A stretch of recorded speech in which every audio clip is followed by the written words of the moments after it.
Welcome to another installment of Defending Israel. I am your host, Rabbi Pinchas Landis. The first Arab-Israeli War of 1948 was launched by the Palestinian Arabs who rejected the United Nations Partition Resolution and embarked on hostilities aimed at preventing the birth of the State of Israel. That war, and not design, Jewish or Arab, gave birth to the Palestinian refugee problem.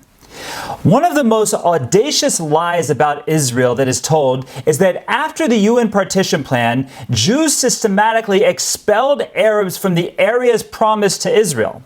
Under the UN partition plan, the Jewish state was to have a sizable Arab minority.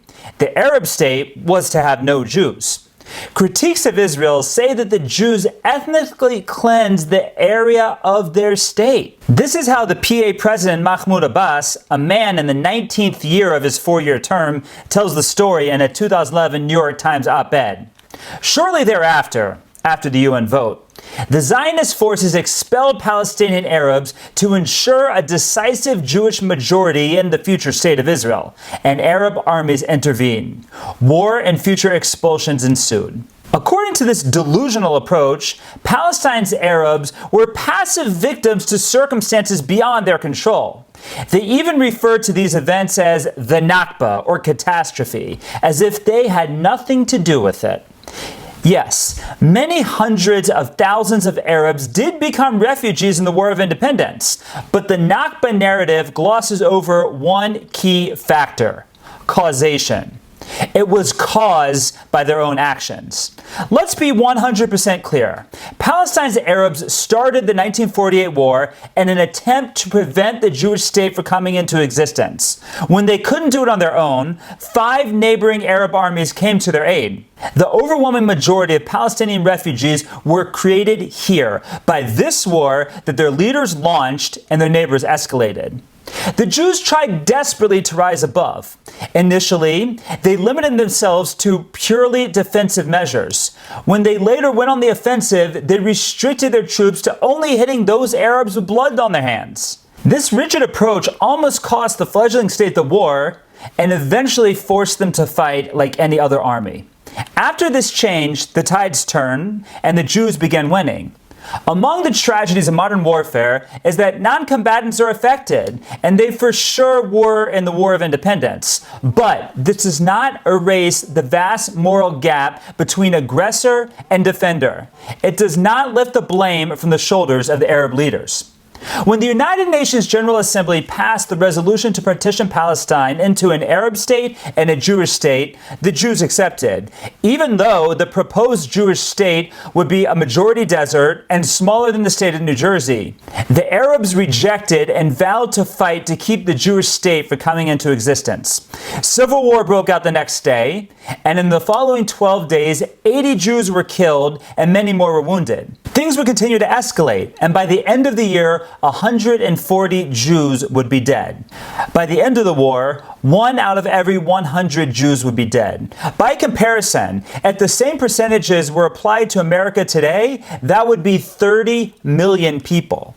In the initial stages of the war, the Haganah, the prelude to the IDF, sought to only engage defensively, and only later decided to hit the guilty.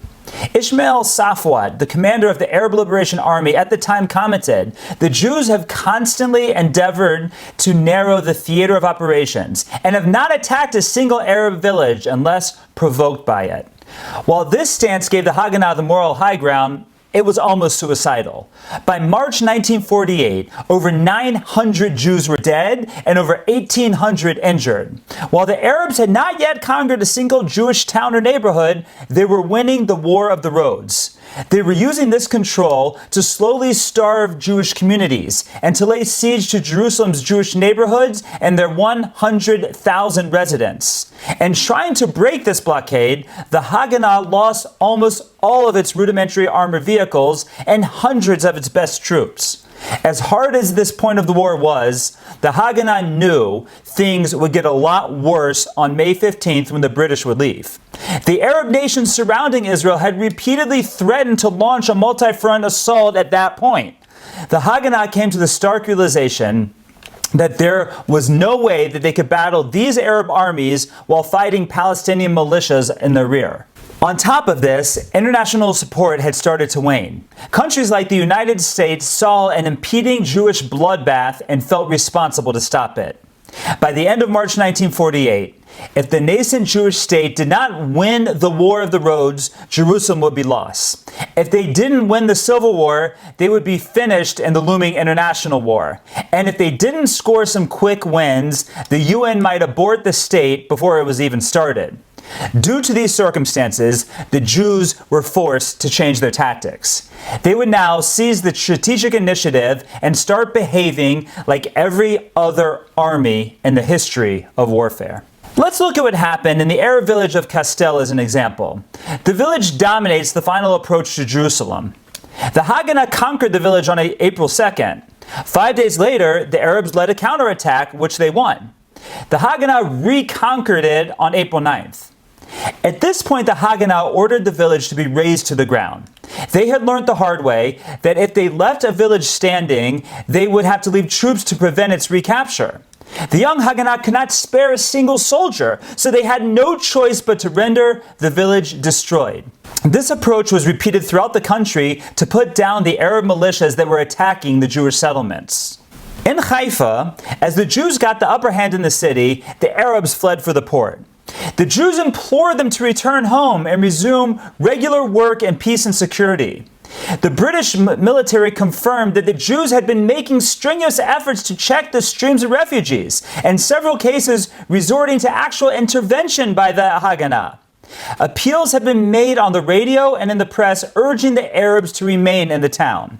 But it was to no avail, as the Arab High Committee ordered Haifa's Arabs to leave town and warned that any Arab who stayed and submitted to Jewish rule would be branded traitors.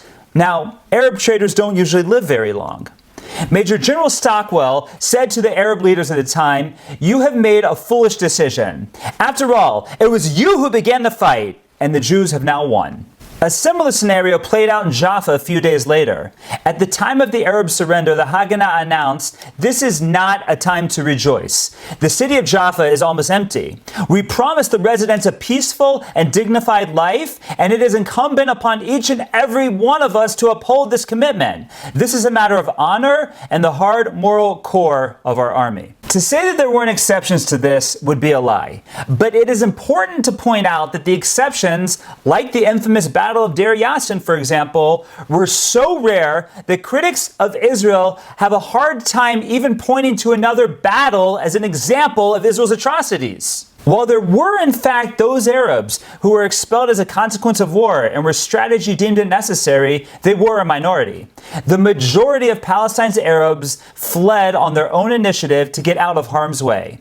By March 1948, until when the Haganah was maintaining a defensive posture, nearly 100,000 Arabs had already left. Seeing as this was mostly the middle and upper class, the Arab economy came to a standstill. By May 15, the number of refugees had grown to 300,000. The remaining 300,000 to 400,000 refugees were created by the full-scale international war that began on May 15th. The biggest proof that Israel did not ethnically cleanse its Arabs is that 150,000 Arabs still lived in Israel at the conclusion of the war. These were the brave few who did not take up arms against Israel and did not listen to the Arab propaganda. Today, their descendants number 1.7 million Arab Israelis, or 20% of the population of the State of Israel. In our next video, we will discuss the multiple times the Arabs have rejected statehood, and I look forward to discussing it with you.